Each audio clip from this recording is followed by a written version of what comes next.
What is going on, guys? Welcome back to your SummerSlam, well, the graphics over here, Mike, SummerSlam Night 1 review. I'm going to be doing this throughout the pay-per-view, so you're going to be pretty much getting my live, honest reaction throughout the entire thing. I'm very excited to be covering WWE again. Be doing a review tomorrow as well, so look forward to that. But I appreciate you guys stopping in.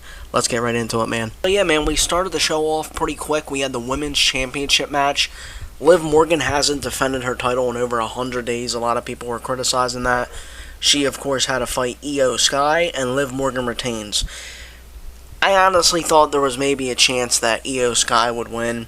She hasn't held the belt in a while, and, you know, not to discredit either one of these women, but we've seen them wrestle before, so it wasn't that interesting to me, but the match was actually pretty good. And the match actually kind of got me more, I guess, warmed up. You know, I haven't watched a lot of WWE the last couple weeks, so I was like, okay, the women started the show off good. Next up, we had a six-man tag, the Bloodline versus Solo, LA Knight, and Royce Keys, and the match did its job. I was entertained. I don't know if you guys were entertained by it, but I was. There was a lot of stuff outside of the ring that was crazy. Somebody went through a table, somebody went through a barricade. It was a lot of the same six-man tag stuff, but they did two things right. They kept Solo Sikoa babyface.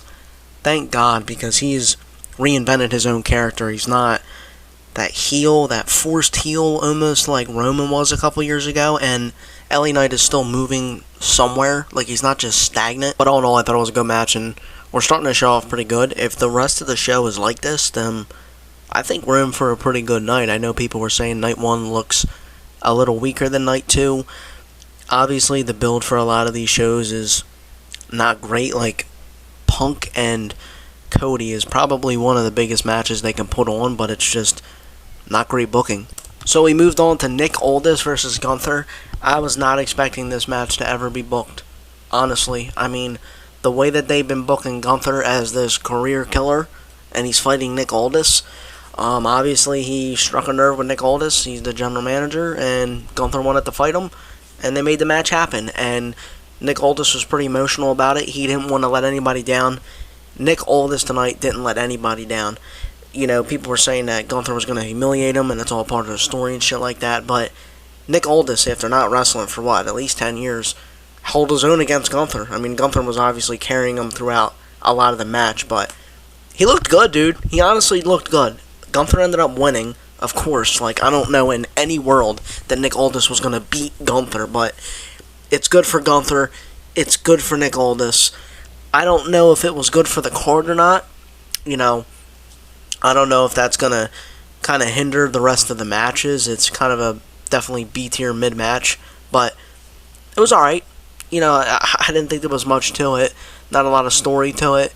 I don't think WWE really knows what they're doing with Gunther, but it was still okay. Move on, Fatal Attraction wins over the Bella Twins and Paige, and to no surprise at all, the Bella Twins turn on Paige. Paige, of course, helped bail them out at WrestleMania. She came back at WrestleMania, big pop for that, but I wasn't surprised at all to see that Nikki turned on her. So we end up moving on to one of the most illustrious matches of the year that unfortunately the booking just couldn't hold up to. That was everybody's problem. Nobody's really been watching SmackDown, but we got Punk versus Cody Rhodes. CM Punk retains, but Randy Orton interferes. I posted a video earlier. Go on the channel and look. I said it was going to be Randy Orton or KO that returns. PW Insider rumored it. They're usually not wrong. Fightful also rumored KO, but Randy Orton made more sense considering he lost at WrestleMania. So he cost Cody Rhodes his championship. So hopefully this means Cody turns heel now. I don't really know what else to say about that. Randy Orton's back in WWE. I'm happy to see that he is back in the company. But it was a banger match, dude. I mean, there's nothing else to really say about it. We knew that it was going to be a good match. We just didn't know if there was going to be anything at the end. And CM Punk wins off of Randy Orton returning. And we ended off with Brock Lesnar versus OBA Femi in a Hell in a Cell. Match was good. Was it a little short? Yeah, but these guys were putting each other through 20 finishes by the end of this freaking match. Like 20 F5s, freaking 20 bombs by OBA. And at the end of the match, Brock Lesnar passes the torch to OBA Femi. I mean, if there was any place that Brock Lesnar was going to retire, it'd be in Minneapolis, where he's from. OBA Femi is that next big guy. And luckily, WWE didn't fumble and have Brock win. OBA wins. The storyline's over. OBA, he's going to have the title by WrestleMania. And if he doesn't have it by WrestleMania, he will be walking out of WrestleMania with a title. With a World Championship. Absolutely. I'll put money on it. OBA Femi's going to be a champion in the next 6 months. If it's not the Royal Rumble, if it's not the Money in the Bank, he will be a champion in the next 6 to 8 months. Overall, man, we got a pretty solid show. Not as bad as everyone said it was going to be. Night 1 definitely set the bar. We got a good championship match, men and women's. We got a good ending to the show, obviously. I was happy with it. I was entertained. There was bits and pieces of it that maybe could have been a little better, but not every show is going to be perfect. So let me know down in the comments what you guys think. But I'll see you guys later for Night 2 tomorrow.